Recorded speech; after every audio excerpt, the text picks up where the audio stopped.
O kaip gali sužinoti, ar gyveni savo gyvenimą? Ar kada susimastei? O kaip man žinoti, kam aš gimęs? Ką aš turiu daryti? Kur mano potencialas? Aš toks pasimetęs, nežinau nei kam aš skirtas, nei kur, nei ką. Kaip žinoti? Kaip tu gali sužinoti, kam tu skirtas? Kam tu gimei į šį pasaulį? Tai gali tikrai pasižiūrėti, ar eini savo gyvenimo keliu. Tai jeigu tu gyveni, įrodinėji, tu gyveni ir lauki pagyrimo, tu kažką padarai ir žiūri, o tai kas nors pamatė, o tai kažkas man kažką pasakys. Ir visada tavo toks dėmesys nukreiptas į išorę, į kitus žmonės. O kaip jie sureagavo? O ar mane pagirs? Ar aš esu geras visiems? Ar aš geras visam pasauliui? Ir toks žmogus negyvena savo gyvenimo. Jisai bando prisitaikyti prie kitų, tam, kad pajust, kad aš esu reikalingas. Toks žmogus negyvena savo gyvenimu, nes jame yra daug baimių. Ir viena iš tokių didžiausių baimių yra baimė būti paliktam. Nes kai aš gyvenu savo gyvenimą, aš darau tą, ką mėgstu. Aš darau tą, ką aš jaučiu tiesiog iš širdies gilumos. Aš turiu eiti, aš turiu daryti. Ir kartais artimi ar ten kiti žmonės, jinai ką išprotėjo, kaip jinai viską metė išvažiavo, kaip jinai išėjo iš tokio gero darbo. Čia nelogiškai, jinai ką iš vis protą pametė. Ne, jinai atrado save ir jinai gyvena savo gyvenimą. Nes kiekvienas matos iš tos savo baimių lygmens, kad baimė pritapti šiam pasauliui. O pasižiūrėkit filmukus.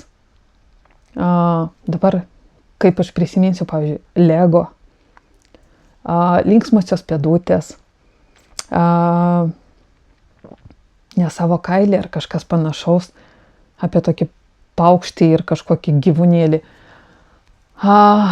Džono Livingstono Žuvėdra, man atrodo, knyga yra. Ir pasižiūrėkit, kad kiek yra tokių, kad nepritampa prie būrio, nepritampa prie gaujos, nepritampa prie tos bendruomenės. Tiesiog gimęs kitokių.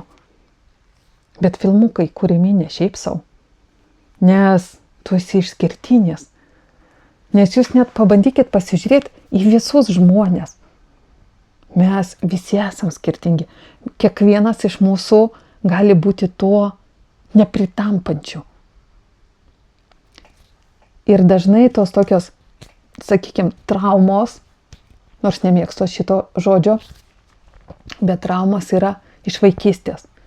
Nes tėvai nedavė dėmesio, nes buvo kritikos, o ne pagyrimai, nes nebuvo fizinio ir emocinio kontakto šilto, nes buvo tas atitolimas, žinot, gyvenau ne pliuse, o minuse.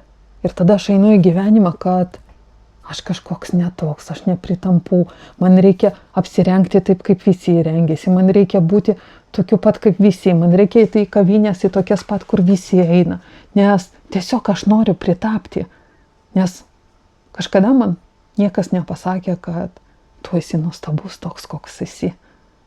Nesvarbu, kad tu kitoks, bet tu esi nuostabus, nes pasaulyje reikėjo būtent tokio tavęs, koks tu esi. Ir dažnai kyla po to depresijos, apatijos, nes aš esu va tas kažkoks kitoks, bet bandau pritapti. Aš esu žuvim, bet bandau tapti beždžionė. Aš esu žirafa, bet bandau tapti pelytę.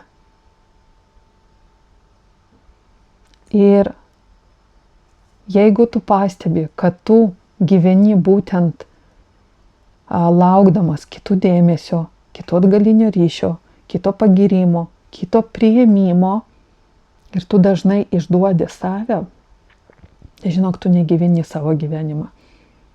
Ir tu negyveni laimingą gyvenimą. Bet šiandien tu gali pasirinkti.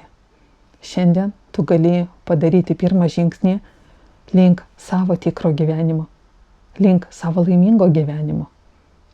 Ta mes ir darome individualiuose konsultacijose.